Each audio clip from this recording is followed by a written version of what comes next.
me connaissent pas, je me présente, je m'appelle Joanie-Claire Martin, j'ai 26 ans et je suis enfant de Dieu. Donc, je vous explique ce que je fais comme vidéo. J'ai commencé au début du confinement, parce que là, on est dans le confinement, la COVID-19. J'ai commencé à faire une page Facebook qui s'appelle Lire la parole en temps de quarantaine. Donc, ce que je fais, c'est que je fais sur ma page Facebook, je fais des petits lives en train de... je lis ma parole avec les gens et je partage mon cœur avec les gens. Ce que j'avais le goût de faire, ce que j'ai eu à cœur de faire aujourd'hui en cette journée de Pâques, parce qu'on est le 12 avril 2020, puis c'est Pâques. On est malheureusement seul dans nos maisons, mais on peut passer du temps en famille à travers Facebook, téléphone et tout ça, ce qui est vraiment le fun. C'est ça. Ce que j'ai décidé de faire aujourd'hui en cette journée de Pâques, c'est de préparer des petites vidéos. À la place de faire des lives, je vais faire des petites vidéos en capsule pour pouvoir les mettre aussi sur YouTube et pour que ça puisse être partagé. Parce que là, mes lives ne peuvent pas être partagés, mais je veux que mon cœur soit partagé avec les autres. Donc, je veux que le cœur de Dieu, l'Esprit de Dieu, soit partagé à travers tout le monde, comme il nous le demande de faire dans sa parole. Je veux que mes vidéos soient accessibles à tous. Donc, c'est pour ça que je vais me faire une petite chaîne YouTube pour pouvoir partager le nom de Jésus. Et ceux qui ne connaissent pas mes formats de vidéos, ce que je fais, c'est que je lis la parole et ensuite je partage mon cœur. Donc, je lis un chapitre dans la Bible ou quelques versets, puis ensuite je partage mon cœur, je dis ce que je pense et ce que le Seigneur m'a appris à travers ce chapitre-là de la Bible ou ces versets-là de la Bible. Je pense que on n'est pas obligé d'être un pasteur, d'être un évangéliste, d'être un enseignant pour pouvoir partager la parole de Dieu. On n'est pas obligé de... Oui, ça en prend des pasteurs, ça prend des gens qui sont là pour nous diriger, nous aider. Mais pour partager notre cœur, puis partager ce que Dieu met sur notre cœur, je pense qu'on peut le faire sans avoir fait des études, sans avoir étudié dans la théologie au complet. Moi, je suis une simple humaine, simple personne, mais unique pour Dieu. J'ai grandi dans une famille chrétienne depuis tout petite. Et j'ai grandi dans l'église, puis j'ai évolué avec moi, ma foi, d'année en année, puis de temps en temps. Puis je pense qu'aujourd'hui, je suis assez forte spirituellement pour pouvoir partager ma foi avec les autres. Je pense que c'est le temps que je puisse démontrer ma foi aux autres. Parce que quand on est rendu dans un temps, dans notre vie chrétienne, qu'on pense qu'on tourne en rond, puis qu'on voit pas les choses agir, on voit pas Dieu agir, on voit pas... on sait qu'il est là, on sait qu'il est grand, qu'il a déjà agi dans nos vies, mais on veut plus. Je pense que c'est là que c'est le temps qu'on partage son amour, puis que c'est là que c'est le temps qu'on démontre qui nous sommes en Jésus-Christ. Puis c'est ça que je veux faire avec mes vidéos. Je veux partager mon cœur, je veux démontrer ce que Jésus fait dans ma vie à travers les petites vidéos, à travers la Bible qu'on va lire ensemble. Je veux vous encourager à lire votre Bible puis à vous rapprocher de Dieu en ce temps de quarantaine. Parce que c'est le meilleur temps qu'on puisse avoir, c'est ce temps-là. Parce qu'on a le temps. On peut prendre le temps. Parce que tout est arrêté autour de nous. Donc, le temps, on l'a. On n'a plus d'excuses pour dire, je peux pas me rapprocher de Dieu parce que j'ai pas le temps, je travaille. Oui, il y en a qui travaillent encore comme moi. Mais on n'a pas rien alentour. Donc, on n'a pas d'activité, on n'a pas de sortie, on n'a pas de choses de planifier.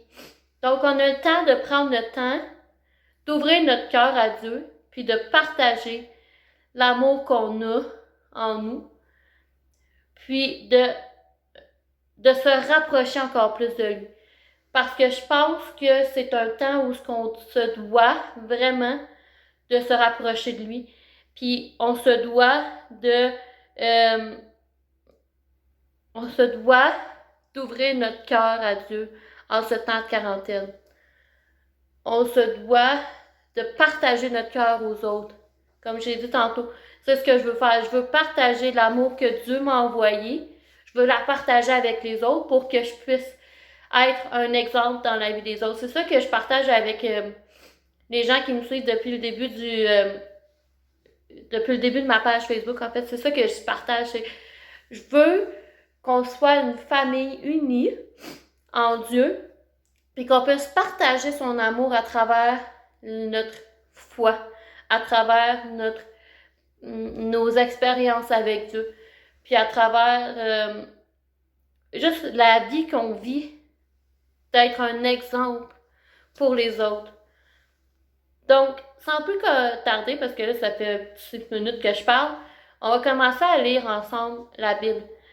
Habituellement, je vous montre ma Bible, puis on va lire à travers le téléphone, mais là, je vais vous écrire les versets comme dans le coin, là, ici, là.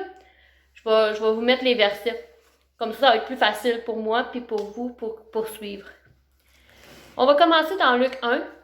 Donc, on lit du verset 1 jusqu'au verset 37 aujourd'hui. Ça dit: plusieurs ayant entrepris de composer un récit des événements qui se sont accomplis parmi nous, suivant ce que nous ont transmis ceux qui ont été des témoins oculaires dès le commencement et qui sont venus des ministres de la parole. Il parle ici des disciples. Il m'a aussi semblé bon, après avoir fait des recherches exactes sur toutes ces choses, depuis leur origine, de les exposer par écrit d'une manière suivie, Excel, Théophile, afin que tu reconnaisses la certitude des enseignements que tu as reçus. Du temps d'Hérode, roi de Judée, verset 5. Du temps d'Hérode, roi de Judée, il y avait un sacrificateur nommé Zacharie, de la classe d'Abia. Sa femme était d'entre les filles d'Aaron, et s'appelait Élisabeth. Tous ceux qui étaient justes devant Dieu observaient d'une manière irréprochable tous les commandements et toutes les ordonnances du Seigneur. Il n'y avait point d'enfants parce qu'Élisabeth était stérile. Ils n'avaient point d'enfants parce qu'Élisabeth était stérile. Et ils étaient, l'un et l'autre, avancés en âge. Or,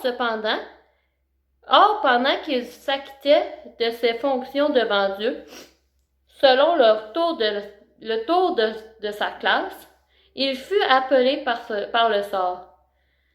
D'après la règle du sacerdoce, à entrer dans le temple du Seigneur pour offrir le parfum. Toute la multitude du peuple était dehors en prière, à l'heure du parfum. Alors, un ange du Seigneur apparut à Zacharie, et se tint debout à droite de l'autel des parfums. Zacharie fut troublé en le voyant, et la frayeur s'empara de lui. Mais l'ange lui dit: ne crains point, Zacharie, car ta prière a été exaucée. Ta femme Élisabeth enfantera un fils et tu lui donneras le nom de Jean. Il sera pour toi un sujet de joie et d'allégresse, et plusieurs se réjouiront de sa naissance. Car il sera grand devant le Seigneur. Il ne boira ni vin ni liqueur en viande. Il sera rempli du Saint-Esprit dès le sein de sa mère. Déjà dans le ventre de sa mère, Jean était rempli du Saint-Esprit, avant même que Jésus soit mort sur la croix. Donc on voit ici que le Saint-Esprit agissait déjà avant Jésus. Verset 16. Il ramena plusieurs des fils d'Israël au Seigneur leur Dieu. Il marcha devant Dieu avec l'esprit et la puissance d'Élie, pour ramener les cœurs des pères vers les enfants et les rebelles à la sagesse des justes, afin de préparer au Seigneur un peuple bien disposé. Il voulait préparer le peuple pour que le Seigneur puisse agir à travers lui, à travers Jean. Il voulait préparer le peuple pour que Dieu puisse agir. C'est ça qu'on veut faire. On veut préparer les gens pour que Dieu puisse agir dans leur vie. Quand on emmène des gens au Seigneur, on leur explique comment Dieu il est bon, puis comment Dieu il agit, puis comment Dieu il est vivant, puis comment il est ressuscité pour nous. Puis quand les gens sont prêts, là, Dieu va agir. Verset 18. Zacharie dit à l'ange, « À quoi reconnaîtrai-je cela? Car je suis vieux et ma femme est avancée en âge. » L'ange lui répondit, « Je suis Gabriel, je me tiens devant Dieu et j'ai été envoyé pour te parler et pour t'annoncer cette bonne nouvelle. » Verset 20. Il dit, « Et voici, tu seras muet et tu ne pourras pas parler jusqu'au jour où ces choses arriveront parce que tu n'auras pas cru à mes paroles, qui s'accompliront en leur temps. » Cependant, le peuple attendait Zacharie, s'étonnant de ce qu'il restait si longtemps dans le temple. Quand il sortit, il ne put leur parler, et ils comprirent qu'il avait eu une vision dans le temple. Il faisait des signes et resta muet. Lorsque les jours du service furent écoulés, il s'en alla chez lui. Il s'en alla chez lui. Quelque temps après, Élisabeth, sa femme, devint enceinte. Elle se cacha pendant 5 mois, disant, « C'est la grâce que le Seigneur m'a faite quand il a jeté les yeux sur moi. Pour ôter mon opprobre parmi les hommes. » Au 6e mois, l'ange Gabriel fut envoyé par Dieu dans la ville de Galilée appelée Nazareth, auprès d'une vierge, à un homme de la maison de David, nommé Joseph.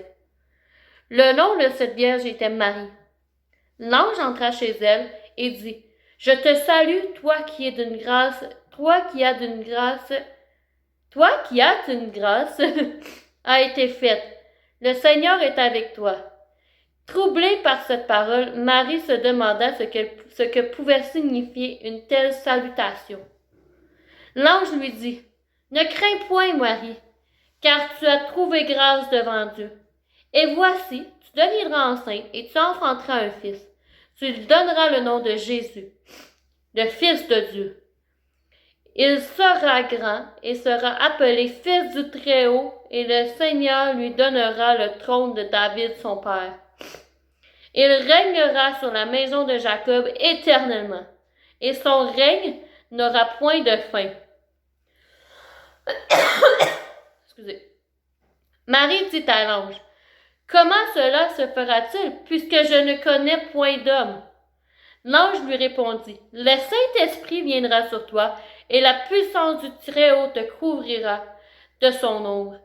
C'est pourquoi le Saint-Enfant qui naîtra sera appelé Fils de Dieu. » Verset 36.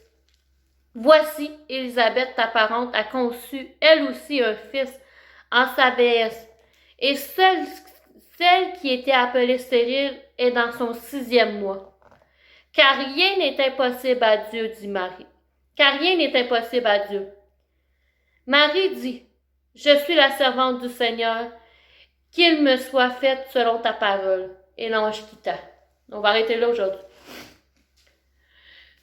Dieu agit à travers nous. Son Saint-Esprit nous est envoyé pour être l'exemple pour un autre. Élisabeth fut tombée enceinte pour être l'exemple à Marie. Pour montrer à Marie, tu vois Marie, Dieu y agit. Dieu y est bon. Dieu y est grand. Il m'a donné un enfant. Il t'a donné un enfant. Puis ton enfant, c'est le Très-Haut. C'est Jésus qui va venir sauver tout le monde.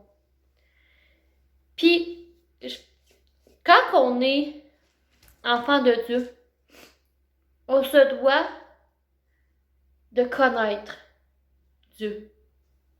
Je m'explique.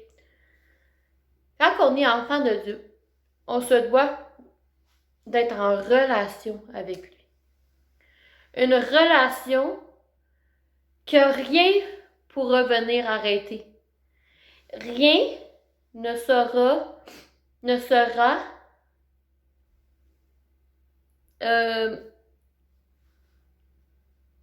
rien pourra venir détruire cette relation. Parce que notre Dieu il est grand. Puis notre foi, elle est profonde. Donc, quand on est enfant de Dieu, une petite graine de foi peut venir faire grandir tout l'amour que Dieu a pour nous. Il va nous envoyer un amour indéfini. Un amour que personne d'autre peut nous donner. Un amour qui peut faire de grandes choses. Un amour qui fait des miracles. Le premier miracle qu'on voit avec le Saint-Esprit, c'est que Jean, il était rempli du Saint-Esprit. Je ne sais pas si c'est le premier miracle, mais c'est un des premiers. Jean, il est rempli du Saint-Esprit dès le ventre de sa mère Élisabeth. Wow! Je veux qu'un jour, mes futurs enfants soient remplis du Saint-Esprit dès mon ventre. Parce que je veux qu'ils vivent l'amour de Dieu dès la naissance. Parce que Dieu est tellement grand, il est tellement bon, qu'il va venir bénir toute notre famille, notre progéniture. Quand Dieu est dans nos vies, rien ne pourra l'arrêter. Rien ne pourra l'arrêter. Quand Dieu agit en nous, rien, je vais dire rien, même pas le diable, parce qu'il a déjà été vaincu, rien pourra arrêter Dieu. Le diable vient nous attaquer, mais Dieu il est là pour nous protéger. Sa parole est là pour nous guider. Sa parole, c'est notre bouclier. Sa parole, c'est son cœur, comme j'ai expliqué l'autre fois, c'est son cœur qui s'ouvre à nous.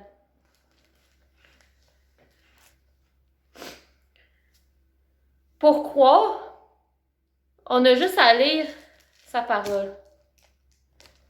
Ce livre-là, ici, bon, moi, il est un peu magané parce que ça fait longtemps que je l'ai. Ce livre-là, c'est le livre le plus vendu dans le monde. La Bible, c'est pas juste un livre.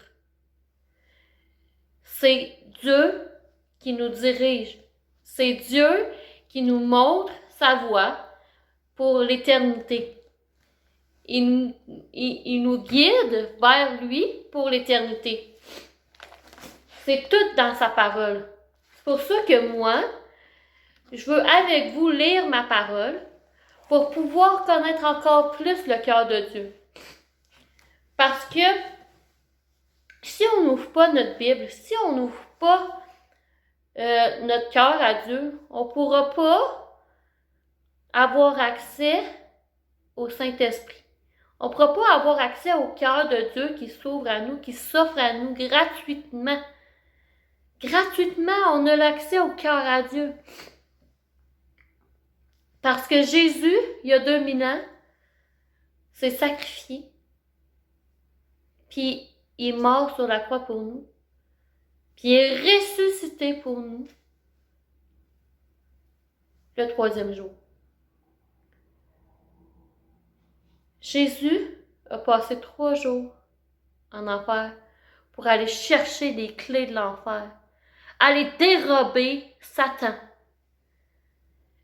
aller dérober les clés à Satan pour que Satan soit vaincu, puis que la mort n'existe plus.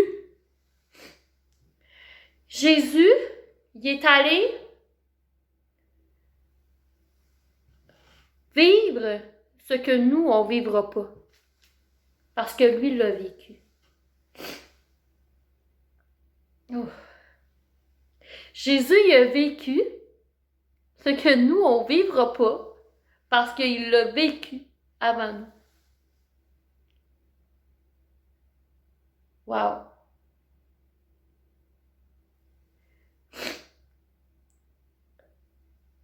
Quand je vous dis que je vous partage mon cœur, puis ce que j'apprends, c'est ça qui arrive en ce moment.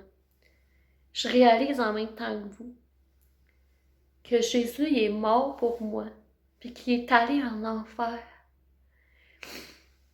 Il est allé passer 3 jours dans l'enfer pour aller chercher les clés à Satan. Pour que nous, on n'aille pas à y aller.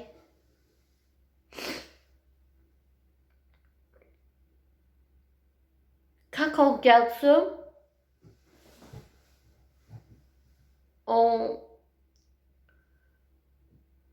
je réalise que mon Dieu, il est grand. Mon Dieu, il est puissant. Mon Dieu, c'est un Dieu vainqueur. Puis je veux que tout le monde puisse avoir ça dans leur vie. Je veux que tout le monde, que tout le monde puisse avoir accès à ça. Parce que c'est gratuit. On n'est plus dans Luc 1, mais c'est la même chose. La naissance part, la mort de Jésus part de la naissance de Jésus. Jésus il est né avec le Saint-Esprit. Jésus il est né du Saint-Esprit.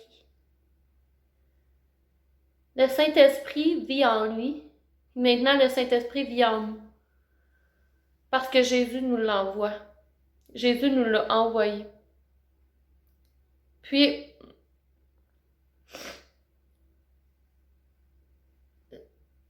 c'est juste ça qu'on a à comprendre aujourd'hui.